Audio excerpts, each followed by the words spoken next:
Hey guys, it's me, Fish Fillet here. I just had a quick little something, a little experience recently that I wanted to share in a video with you.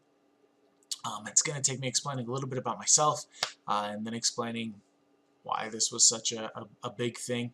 So to start off, I guess to kind of let you guys know, there are two parts of my personality that can make life really repetitive and pretty boring. One is I have a really addictive personality. Once I find like a food or a video game or any form of entertainment or hobby or even work that I really enjoy, I think about and I obsess over that thing. Um, Other people seem to be able to put these things out of their minds. I really can't. Once something has my attention, that's all that I'm thinking about. That's the only thing in there. And unfortunately, on the flip side, the other thing that can make me do repetitive stuff is I can sometimes tend to be a bit of a nihilist, which means that sometimes I question the meaning and purpose of myself, my actions, this world, everybody around me, and a nihilist, as part of that, I tend to kind of draw the conclusion that everything that I do is completely meaningless, everything that everybody else does is inconsequential, infinitesimally so, and so since everything is ultimately pointless and humanity's existence is pointless, it means that branching out and trying new things can be difficult. I tend to just get stuck doing the same old thing because it's what I've always done. So if changing it has absolutely no meaning, then you might as well do what you're comfortable with. In video games, this means that sometimes I tend to limit the genres that I play. I tend to stick with what I'm comfortable with. I think everybody does. Strategy games are always a go-to for me. I'm always able to pick up a first-person shooter. I always enjoy any kind of 2D platforming, anything, whether that comes in the form of Metroidvania or a pure and straight platformer. And so this has been okay. There's been a bunch of great games that have kept me occupied.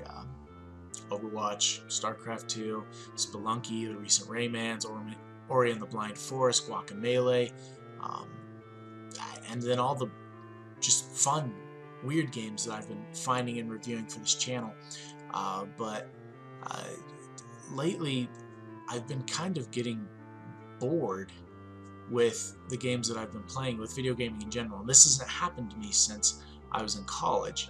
And I began to realize it as I got into watching gaming YouTubers who specialize in one game or game genre. At first, seeing them play for 8 hours a day rekindled an old desire in me to be a professional gamer. Then I grew tired of seeing their antics and their shenanigans. Nothing ever really changed.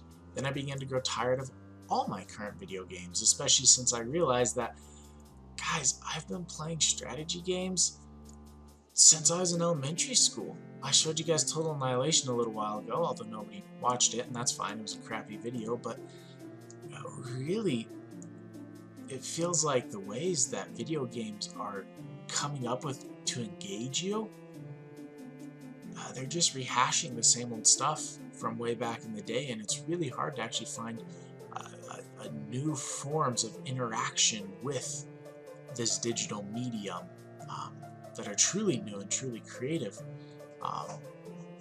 And so I was just getting really bored, and I was ready to let it all fizzle out. The last video I made, the one where I was talking about difficulty and getting off on my philosophy high horse, I thought that was going to be the last one. I was getting busy. This wasn't going anywhere, doing anything, so I thought it was all just going to be done. But then I played this game for 20 minutes one Saturday evening after a particularly hard-fought battle trying to get my son to sleep. This game is called Teleglitch. I got it in a Humble Bundle, of course, and for the longest time ever I resisted playing it. I've been sick of pixel graphics for a while now. The one Let's Play I saw of Teleglitch made it seem like it had really clunky controls, which is fair, and there were other more exciting things to dive into. This game did not seem like it was my thing, but after playing it for 20 minutes, guess what? It still shouldn't be my thing. Playing it is less like a top-down shooter and more like a survival horror. Every shot is valuable, every move, though fast, needs to be deliberate, and the tension that gets ratcheted up is similar to what I felt back in the day playing Resident Evil 4. But this made me really happy, which is weird because horror games usually don't make me happy, and it got me really excited to play all kinds of video games again. It was a chore to tear myself away from the screen just to go to bed, and it was way past my bedtime.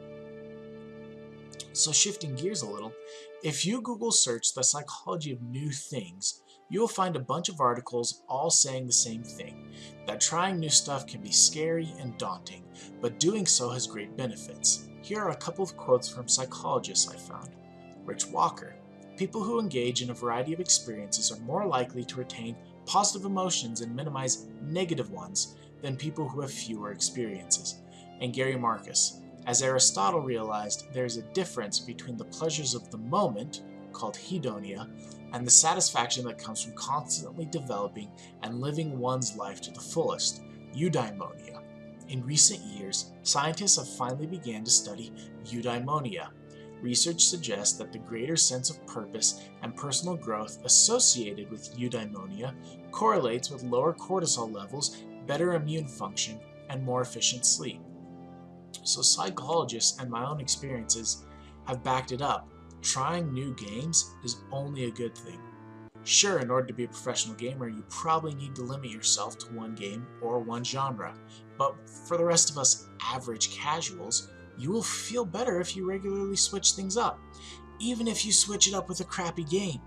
See my review of Super Hexagon coming soon.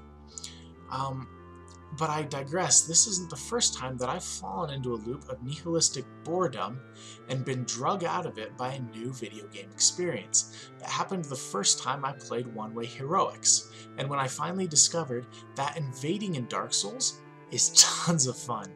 Well, most of the time. In Dark Souls 3, you just get ganked by a bunch of wimps who can't solo the area.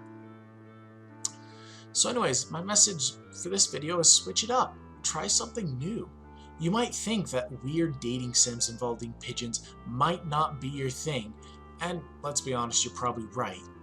But you never know until you try, and you will actually be happier for trying.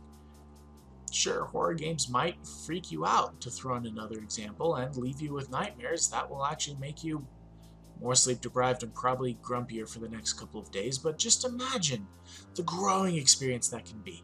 And just imagine when you figure out that horror games are more fun when you're watching other people play them. So just imagine how much fun it'll be to do it with your significant other and watch them freak out. Point is, try new things. It's worth it. Anyways, thanks again, you brave, dedicated few, for supporting me. Thanks so much to actually Stelris Industries. I don't know how to mention your name, bro, but you left an awesome, smart comment on the difficulty video. That's what I hope to see more of in the future.